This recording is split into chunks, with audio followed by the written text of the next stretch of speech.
So we look at this one. What does the 4% represent? The trade discount again, right?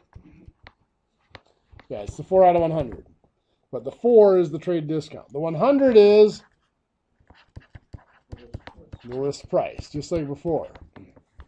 Here's the issue here. When we go to set up the other side, does the 576 represent the trade discount or the list price? Neither. Yeah, it doesn't represent either. It represents the amount that Peyton paid. Peyton pays $576.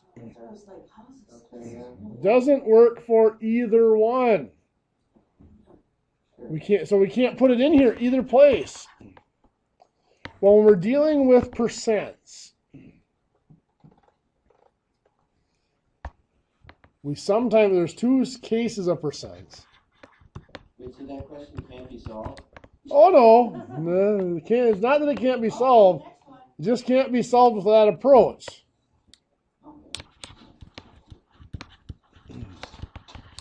A lot of problems. There's percent problems called the percent decrease. This includes like discounts, like we just had, reductions, and anything where there's a drop and that drop is expressed as a percentage of the initial amount. There are percent increases. This is, well, the taxes would have actually represented this one as well too. When we reduced the taxes, took the taxes out. Percent increases, this is like the shipping and handling. Extra fees,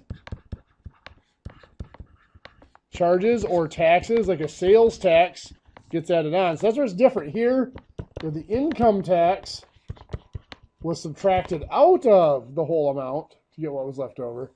Over here, sales tax would get added on to the whole amount. And there are all sorts of others where there's increases that take place. There's also, of course, just our straight percents. What's referred to as percentages.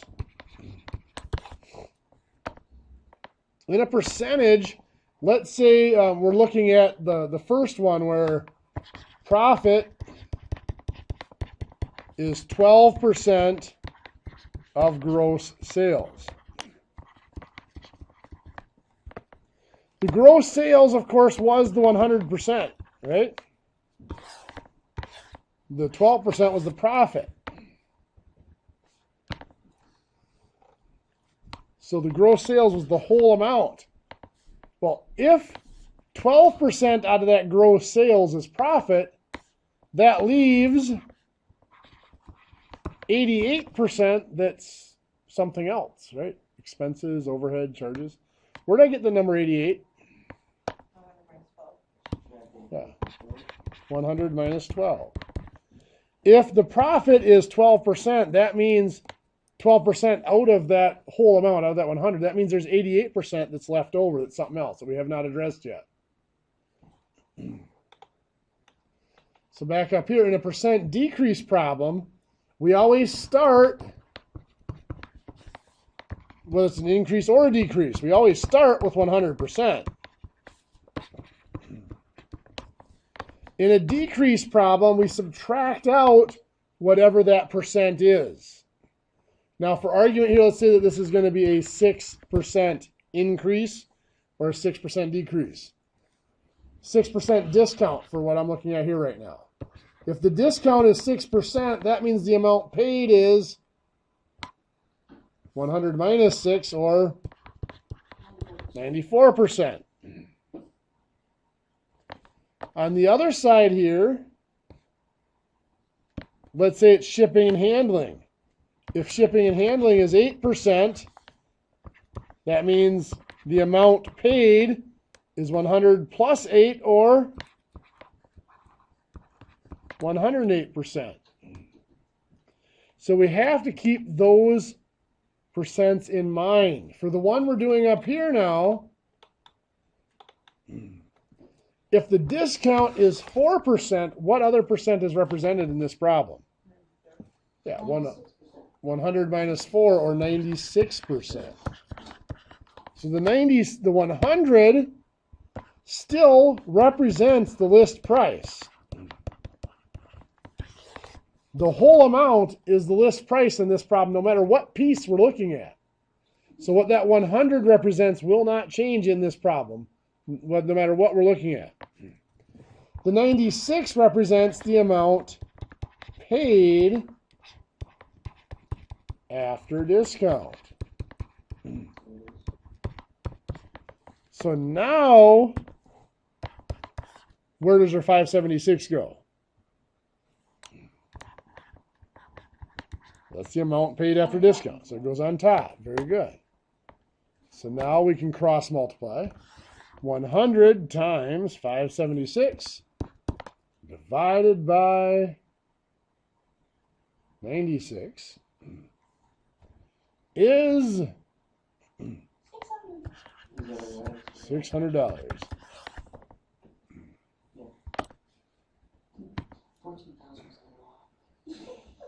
14,000 would be a little steep. Yeah. That'd be a heck of a discount. Tell you what, if you got something you need to sell for $14,000, if you want to give me a 4% discount, I will give you $576 for it.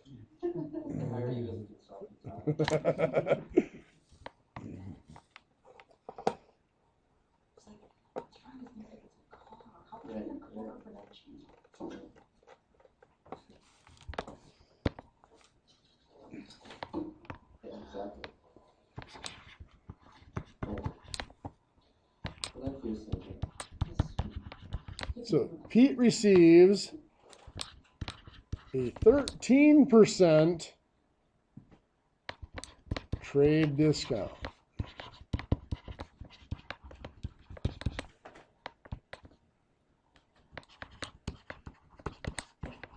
What was the list price on items Pete pays? It's late at night, so I'm going to be lazy.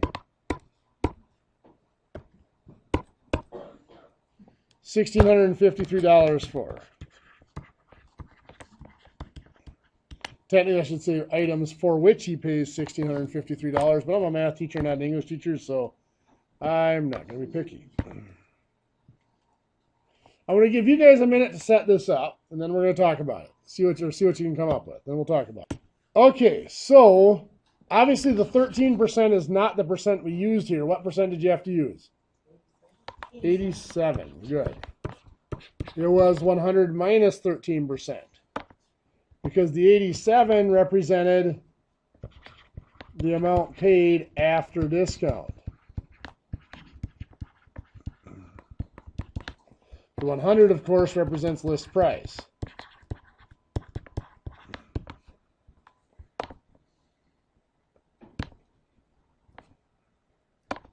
So on the other side, where's the 1653 go? On top. So to find, are we looking for the list price? Yeah. What was the list price? Cross multiply, divide, we get 1900. Wonderful.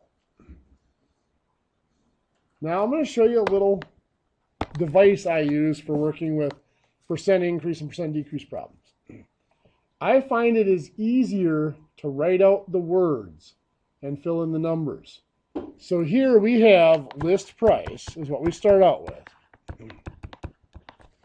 From that list price, we're going to subtract the trade discount.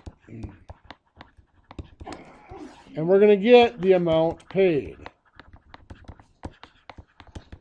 Now, the actual words you use in here are not necessarily important as long as you understand what they represent. You could say list price, you could say beginning price, marked price, whatever you want to say there. You could just say minus discount if you wanted to, amount paid or whatever on bottom. When we're dealing with word problems with percents, each of these items is described by two numbers. One of those numbers is always the percent. The other number is another amount. either a number or in this case it's a dollar amount. So the percent I am given here is 13. The 13 represents the percent of what? The trade discount. So the 13 goes under the percent for the trade discount. Now it looks like that's the only percent we're given, but there's always one that we're given that's always implied, and that is the 100. The full amount or the initial amount, which is the list price. 100 goes there in the percents. So now we can find the percent for the amount paid, which is 100 minus 13 is 87. On the other side, we're given the 1,653, which represents the amount paid. That goes there. Now for this table, it has 3 lines. We only ever need 2 out of those 3 lines. The one line that we will need will be the line that has both numbers, both the percent and the dollar amount. So for this problem, that's the amount paid. The other line that we need is the one that contains the number we are looking for. We were looking for find the list price. We're looking for the list price. That was this number. So what that means here is we do not need this middle line. So I'm going to cross that off for a minute. Now I could pull that out and set up a proportion, but I can cross multiply and divide right within this little table. 100 times 1563 divided by 87. Notice it's the same calculation I did up here. 100 times 1653 divided by 87. It's just set up a little differently. We would get the $1,900 list price right there. The reason, now looking at this table, you might think, well, it's just as easy to just do 100 minus 13 to get 87 and set it up. Well, this table is so very handy because not all problems are as straightforward as this one.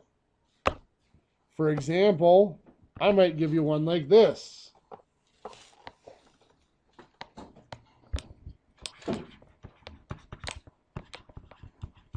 Pat receives an 11% discount.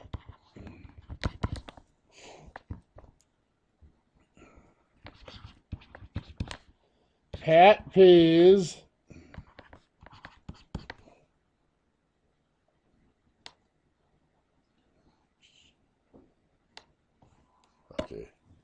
it's late at night. $1,335 for items after the discount.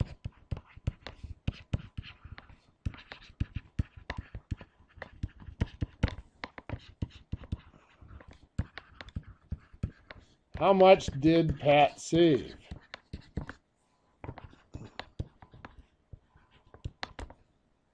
So once again, I'm going to give you guys a couple of minutes to take a look at this, see what you come up with. And then I'll show you, we'll walk through it again. Okay, so on this one, who has an answer they want to volunteer? What'd you get? 165? How many of you got 165? Good deal. Actually, that is correct.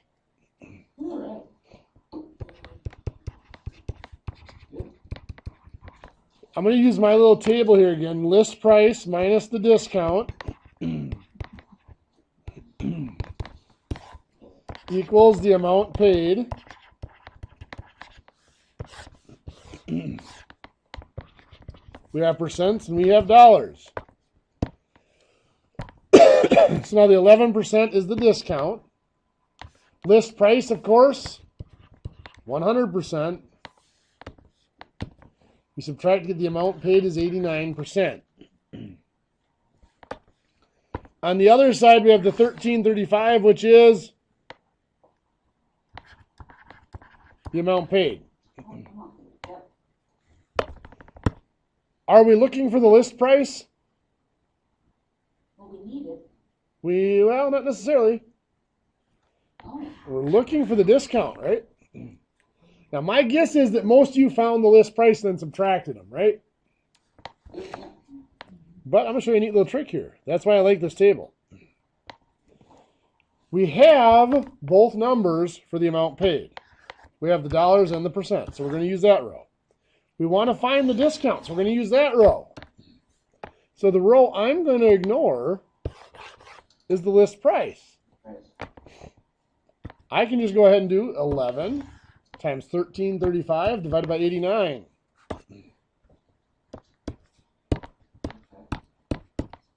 Two fractions on top of each other. Yep. So $165. A lot of people think that you can't do percents without having the 100% in there somewhere.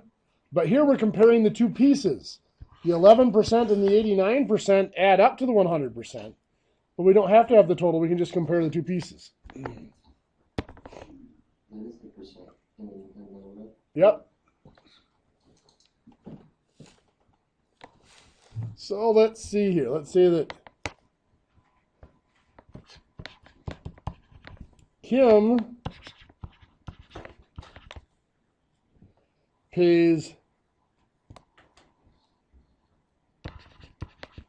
9% in delivery fees.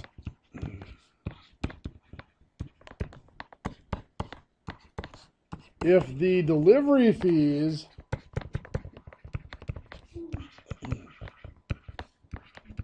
are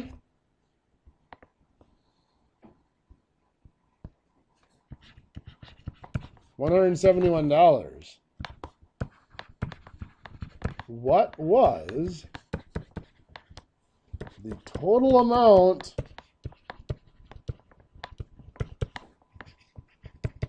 Kim paid? I'm going to give you a couple of minutes to try this one out. Anybody want to volunteer the results? No. No? Okay. Well, let's take a look. Run away. We're going to show you the table here. We could say list price, full price, or whatever here. The words really don't matter as long as we know what it represents. It's going to be full price plus fees, delivery, whatever you want to write that as, equals the amount paid.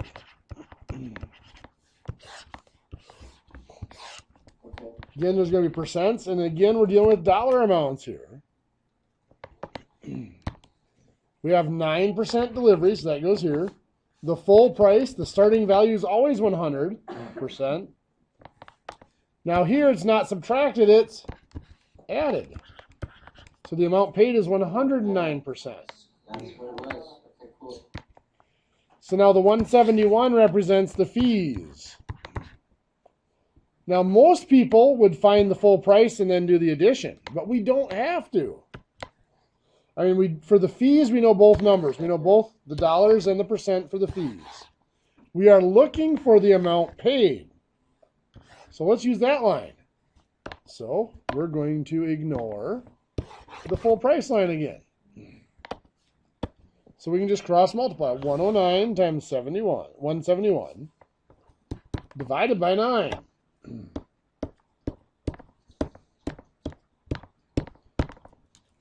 Is $2,071. The full price would have been $1,900 if you had tried to figure it out that way. So then you add the 171. So just for one step away. That's not bad. Here. We represent full price as 100% and add 9% on top of that. Okay. Here, here. Yep. I was still subtracting, yeah. This little table here is actually quite handy. The reason I introduce it now, I mean, we could do all these calculations without that table, is in the next unit, in the second unit, we start talking about markups. We have markups based on cost, markups based on selling price. This table is really almost vital for us to use. We could have used it on some of the previous. Some of those only had 2 parts to them, so it would have been a little bit more difficult to use the table, but yeah, it still works. When we're dealing with percents, there's always 2 numbers that describe every item in the problem. So what you're saying is we should learn the table and learn to love the table as opposed to using our old ways? I'm one of those people that if you have a way that works for you, I'm more than happy to let you use it. I just throw the table out there for some people that struggle. Usually when it comes to percents, the mistakes are not made in calculation because the calculations are pretty easy. The mistakes are made in organization, getting the right things matched up with the right things so that when you do calculate, you're calculating with the right numbers. And so this is just an option for organizing things. There are ways when we do the markups and stuff that you can do it without the table as well. But yeah, I'm not trying to avoid your question, so I'll get back to it now. Make a long story short, your life is a lot easier if you get good at using the table. Okay. I hate to tell people they have to do something some way because that's not what I'm about. No, but if you're gonna save, if you're gonna save me in the future, then I'll do it. Okay. Yeah, there are dozens of ways to do these problems. It's just that is one that's pretty useful for me. Okay, we've got about 25 or 30 minutes left. I want to take just a few minutes to let you know what to expect for next week. Next week is Unit 1 test.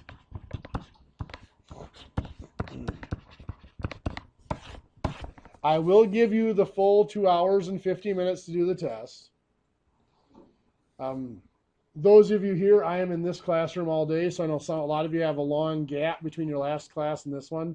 If you want to come in early and take it, you can. Those at the other locations, same thing. I will have it at the ITV office. Those are the ones that receive it. So you'll either have to pick it up from the ITV office or from the LRC, depending on who's on duty that night. I know for some of you, it's usually the LRC that runs things.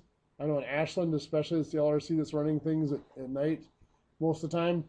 So otherwise, you can get it from them. I'll make sure I leave a note there that you can take it earlier in the day if you want to. On the test, you may use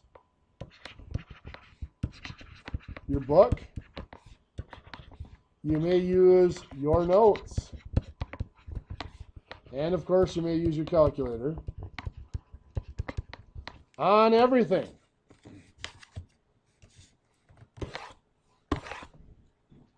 I'm a firm believer that in real life, you're never given something to do and not allowed resources to do it.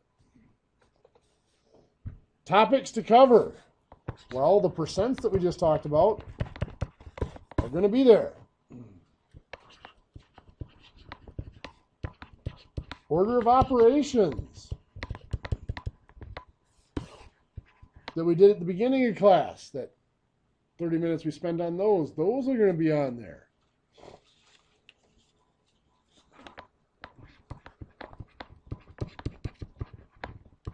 There will be basic fractions.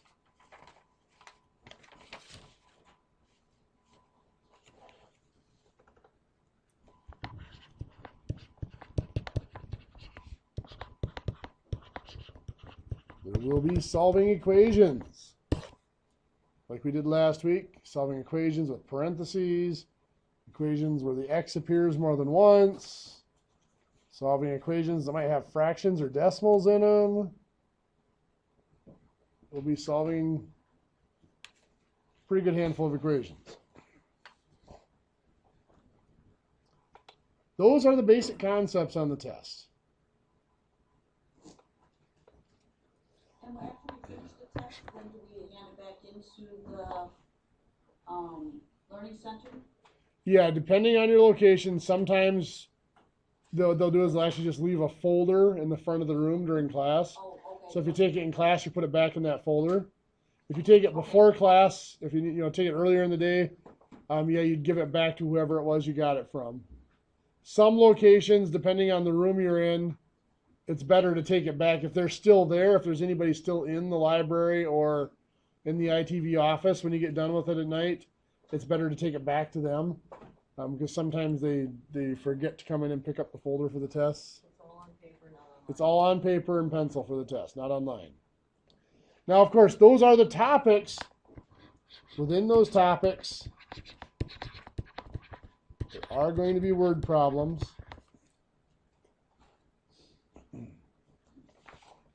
This test does have 40 questions.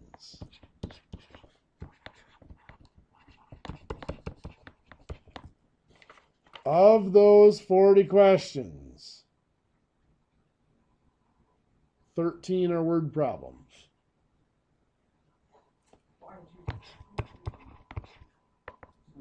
Could have said 14. The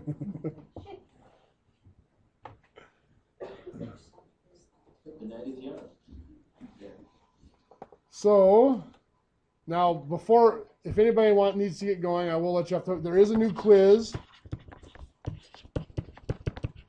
that is due tomorrow, so it's for Thursday at 11:59 p.m. And there is still, even though there's a test next week, there is a new homework that is due for next week, for next Wednesday.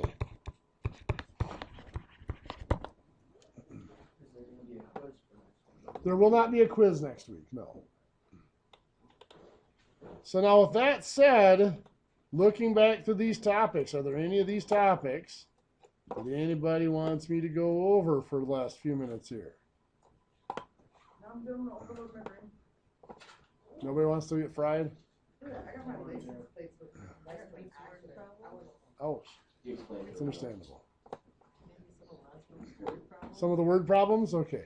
Listen, if anybody wants to get going, you are free to go at this point. The computer lab next door is open. If anybody here wants to work on the quizzes, other locations, I'm not sure what's open. I'm sure the LRC is supposed to be open until it's past 7:30, so they might be closed too. When you do the quizzes, are you supposed to do them all in one sitting, or do you stop in the middle? The quizzes will not allow you to stop and come back to them.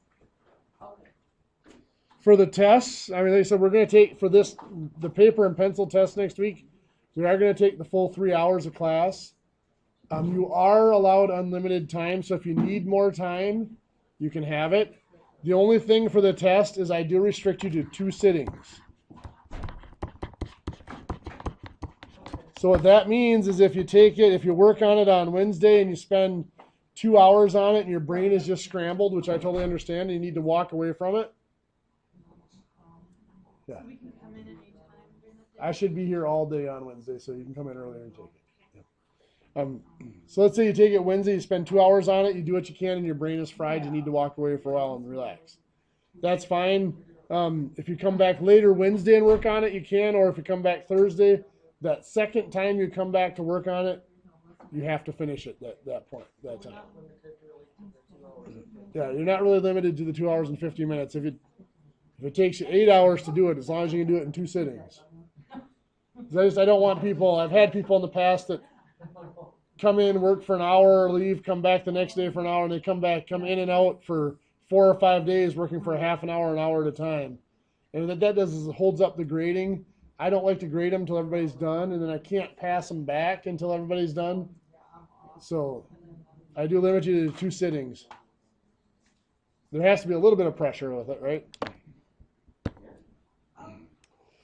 Okay, so we were asked to take a look at some of the solving equation type problems, similar to what we had last week.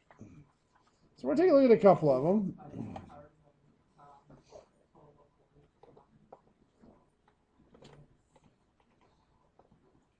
For example, let's say LCF supply, have a good one, sells item A for $10 and item B, the item A and item B just reflect my total lack of creativity at this point in the evening, for $15 each.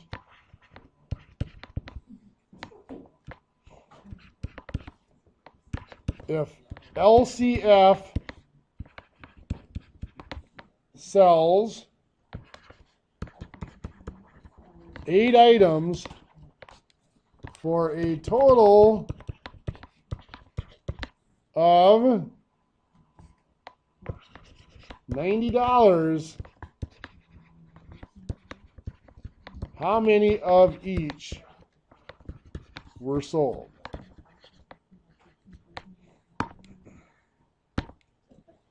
So we've got item A, we've got item B.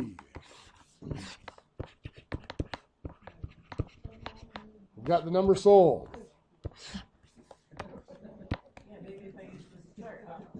It's a similar chart, yeah. So the number sold, we know that there's a total of 8 items. So we can pick one of them to be X. I'm going to pick the number of item B sold to be X. So the number of item A sold would be how many? The 8 total minus however many of item B. So 8 minus X.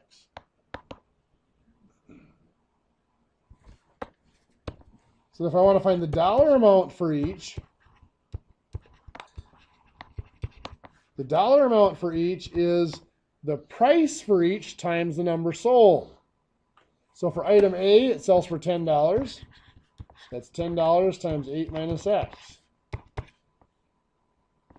So I'm going to multiply that out.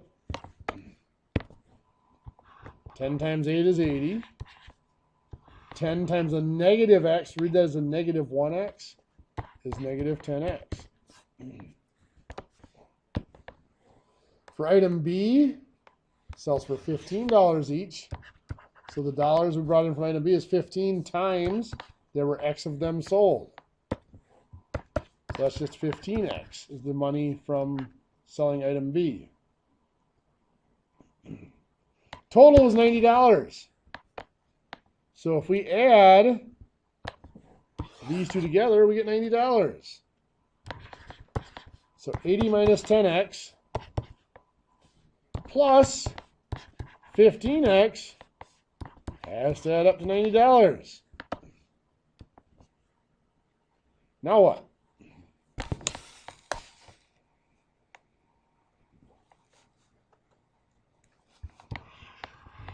We're going to combine the negative 10 and the positive 15, which makes positive 5X. So that's 80 plus 5X equals 90.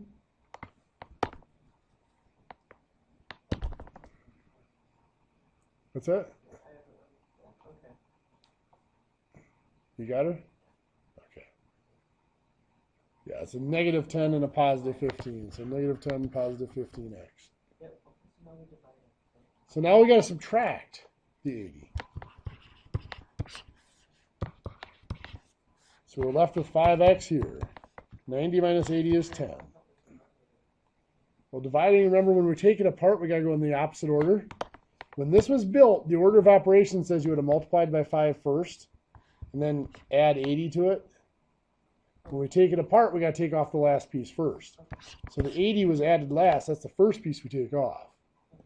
The 5 was multiplied first. That's the last piece we take off. So X equals 2. So that, now we go back up to see what it was. X was the number of item B. There's 2 of item B. 8 minus X is 8 minus 2, which is 6 for item A. So they sold 2 of item B and 6 of item A. No, yeah, the calculation I can get to is just getting The table set up? yeah, the table set up. You mean the equation set up too? And really, some people can just write out this equation. I can't. Well, I can, but I can't force you to do it. Using the table to organize things just makes so much more sense as you go through it. Another type that we might run into, might look at, let's see here. Pat sells 5 times as many items as Stacy.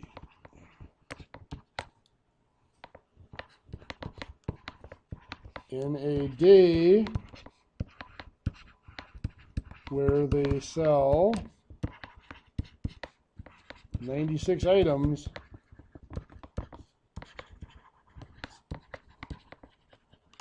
how many did each sell?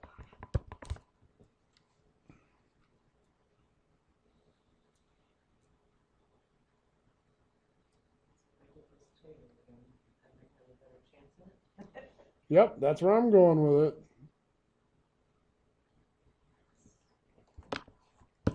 So I've got Pat. I got Stacy.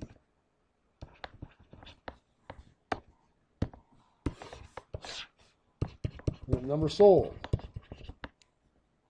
Well, Pat is 5 times as many as Stacy, so Stacy has to be X. So Pat's going to be 5X. Now there's no dollar amounts given here. We're told they sell 96 items. Well, this is the number of items. So that's simply saying 5X plus X equals 96.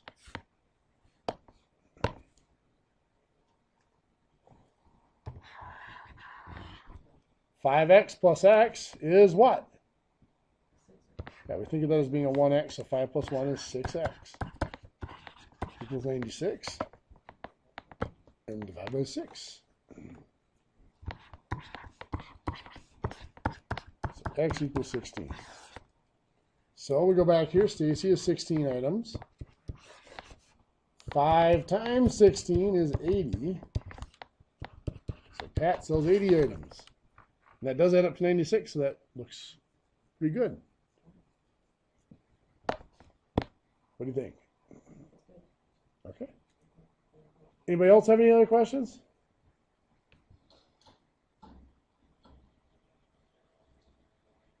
Okay, I think. If you want to watch the YouTube videos, are they just? Is there a link on our page on our Blackboard or? Yep, if you go into Blackboard, it's not like other classes where there's one link that takes you to all the videos. For this class, since I do the YouTube, I maintain the YouTube site myself.